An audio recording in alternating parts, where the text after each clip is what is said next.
Good morning. Welcome to another episode of the Electric Bison. Looks like another fine Montana day. It's really beautiful out. I've been getting up early in the morning to paint my fence while it's cool. But I slept in today and now, unfortunately, it looked like it'll be cool this afternoon, so I'll make up for the lost time.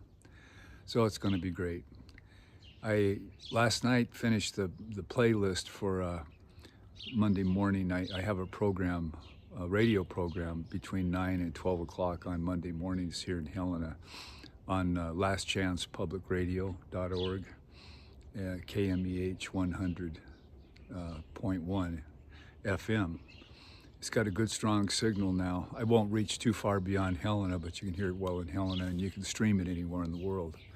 But this was my 22nd program that I'll be playing next Monday, and I really enjoy doing it.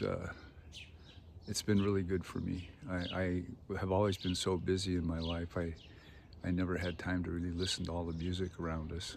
It's really fantastic. The program will be about Andres Segovia, and it'll be about what he tried to do with his life, the 4 things he tried to accomplish, and how he did that. I mean, the guy his parents died when he was a kid. He was raised by an aunt and an uncle, and he kind of learned music around from his friends that had piano lessons and stuff. He was self-taught. Guy is amazing, just amazing.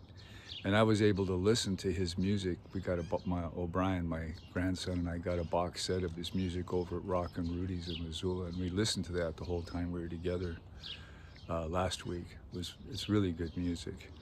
Puts you to sleep almost.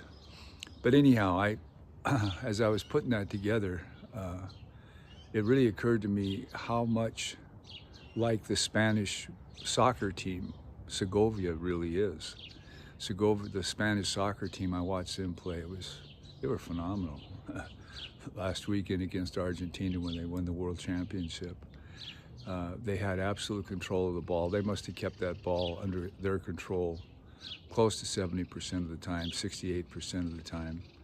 And 90% of their passes were precise, they were controlled, they were successful.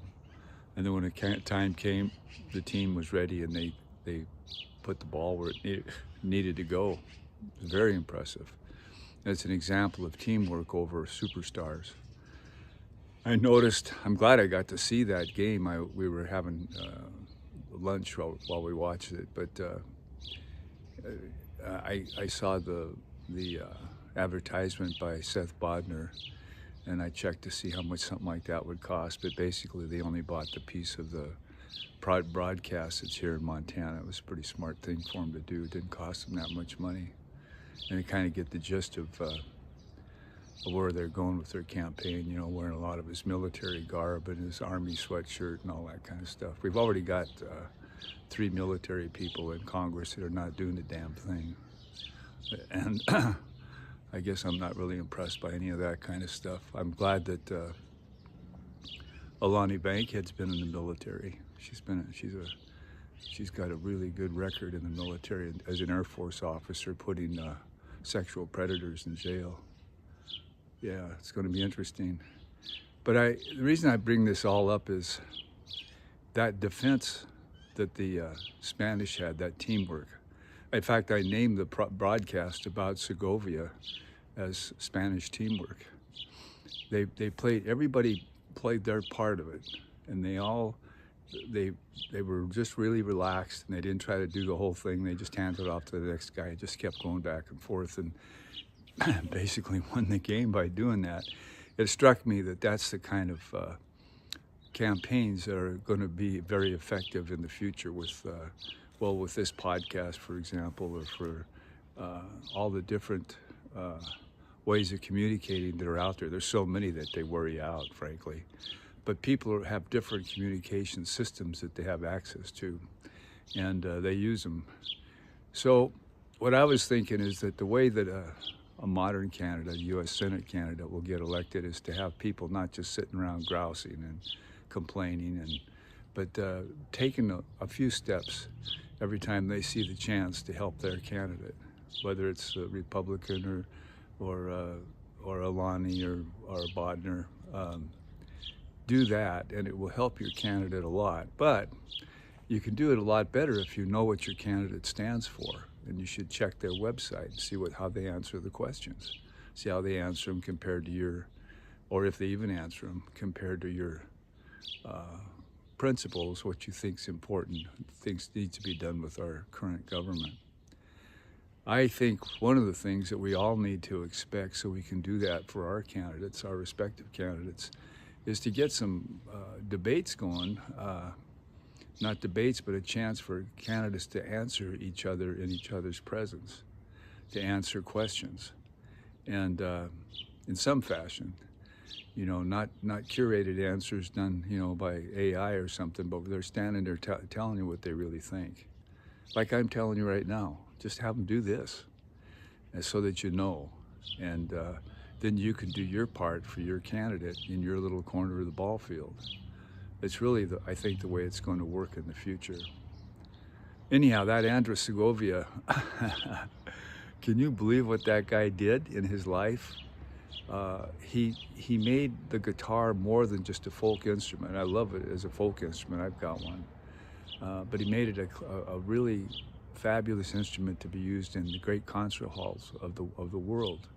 And he got the great composers, some of the great composers, to write music for the guitar, and he played it. And he played music that common to our cultures, each of our cultures, Serbian, Polish, American. He'd play songs in our culture that we recognized. He'd play them in his way, and in that way, he made the guitar something bigger than it used to be before he was just a just a kid in love with music.